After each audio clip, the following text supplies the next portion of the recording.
Ready? Yep. Okay, I'm going to go over again one-handed grips. Now again, we said any throw that you like to do right-sided, where you're basically leading with this arm to make that that balance, that off balance. That kind of idea, you can always slide up to the epaulette. It's tough to grab on some push, so I choose to grab the lapel and go over the one-handed grip from here. And again, most people, we start off neutral, and we're kind of fighting for grip. I can already get my distance, and you saw what he did right away, started backing up. So we're going to show that little part again, where the moment I grab and I pull, watch his frame, watch his line of balance. Ready? Look how low and center he gets. Again, you suckered him to come in, and you can rush forwards. Same kind of idea. Pull the person down, setting up for a makomi of some kind. Pulling the person down, you have all that nice pretty feet here, because he's so busy digging in like a billy goat not to go down the mountain. So as you're pulling them, low ankle kicks. Again, these are things you would typically do from this side. We're going to show one now, one-handed grip, but this is your entry that you would normally use from the one side. Instead of one-handed grip here, we're going to one-hand grip here, and we're going to show the trade-off. Take your one-hand grip, pull back, and step. You're setting up off balancing using your hips and your body, pulling with one hand. Right? If I did that with jacket, now I got to find that leg again. I'm going to have a hard time getting as deep because we're neutral. So the advantage of being out here one hand, I can block, I can change levels of attack, I can start doing things to off balance it more. I can drag around a little bit. Just defend a little bit with that.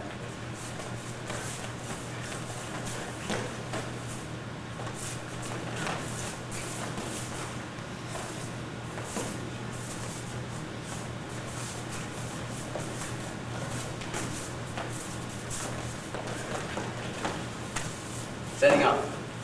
That's all done from this outside one-handed attack. That's probably one of the first things a wrestler transferring into Sombo would want to do. You're down low, you're outside, you can keep that stance, and you're attacking still with your hands.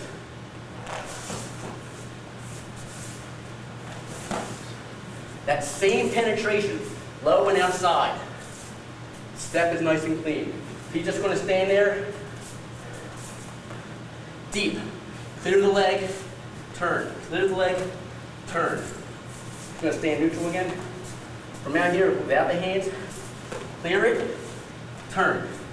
Nice, clean inside reap, not a whole sweeping reap, just bump the leg out, hand would be in here tight, drive through. Big advantage of a one-hand grip. One-hand grip also allows you countering. Notice I'm on the bad side. This is my right side. He's on his left side, which means those same throws I was doing previously, one-handed shoulder throw, he can now do. But I had this one hand here for a reason. He can come in for a one-handed shoulder throw. Block. Block. I go over. He gets in, he throws me over. Blocking. Switching again.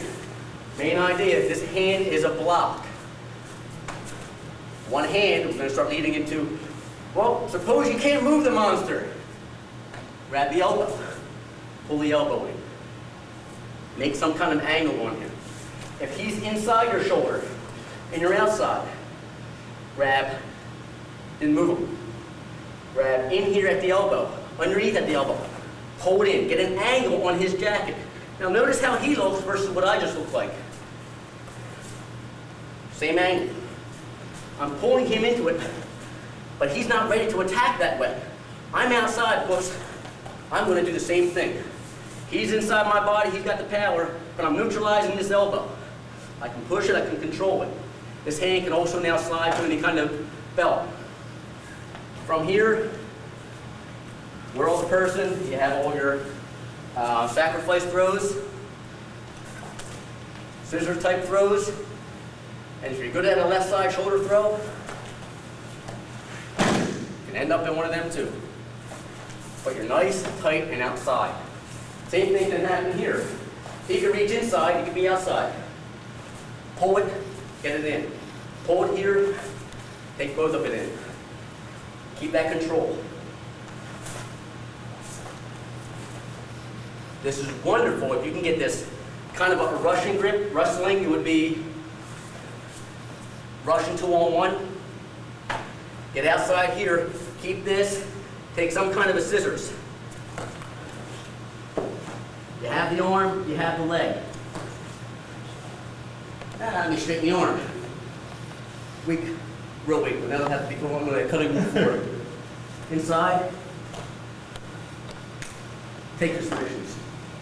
Main thing we're trying to work on is attacks from the outside, just like you would do in combat. Parry, get outside, circle, and attack.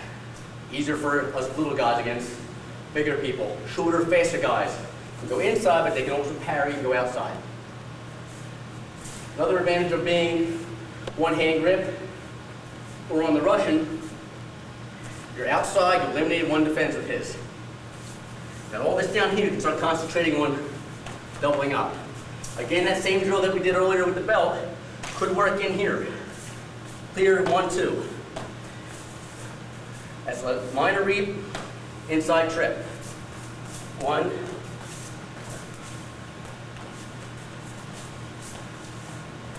Going across.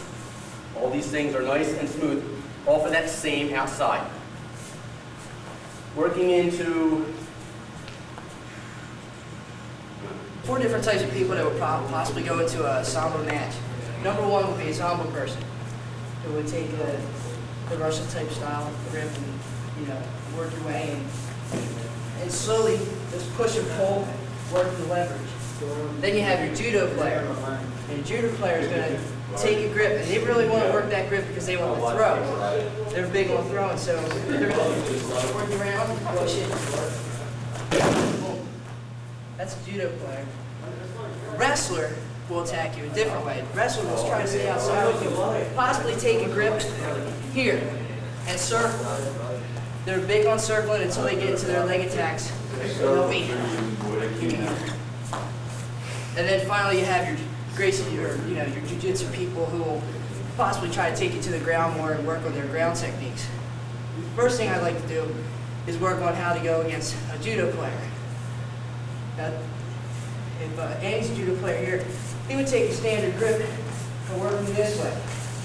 The thing about a judo player is they're very weak on leg attacks, okay, because they're looking for the very pretty throw which ends in their ippon.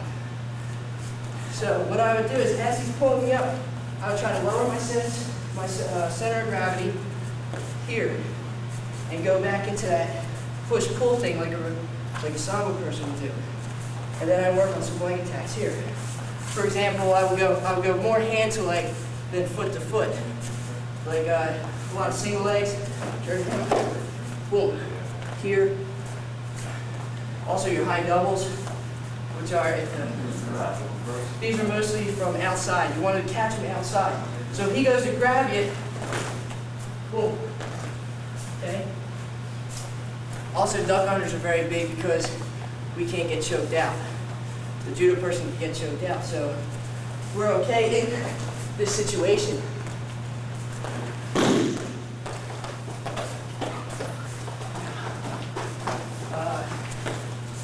Second is a wrestler.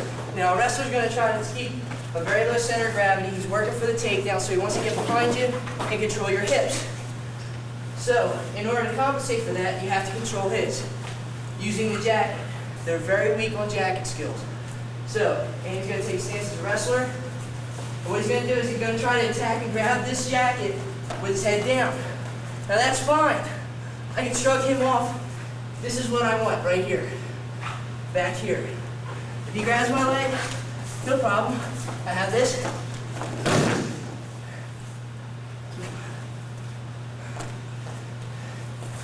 If he wants to go double on me, you go double. Here, no problem. Coming in that way. A wrestler will mainly try to circle you with that grip, and that's where your sweeps come in. I'll take it. And he's going to come in, he's going to tie up with me here. Now, he's going to try to circle me. He's going to try to make me move my feet and position the feet to where he can get some type of takedown or even a throw, like a lateral drop. But I'm not going to have that. I'm going to keep my hips out. I'm going to work that belt. I may switch my grip on here. So now I'm far away. Again, right here, jack him up, and foot sweep.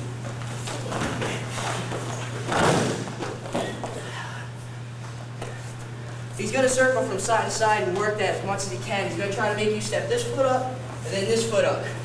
It's no problem. You can use your feet against that.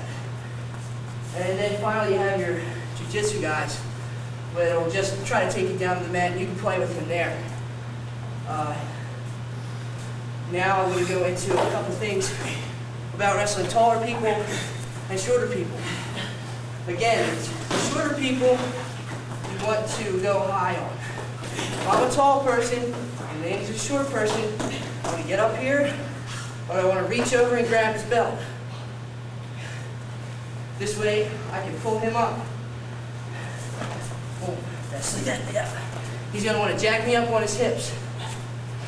If I were taller than him, and he's a short person, he may try to lift me up this way in order to get under me. For example, we're in here, and boom. I want to lift him up this way, get him on his toes. Go right underneath.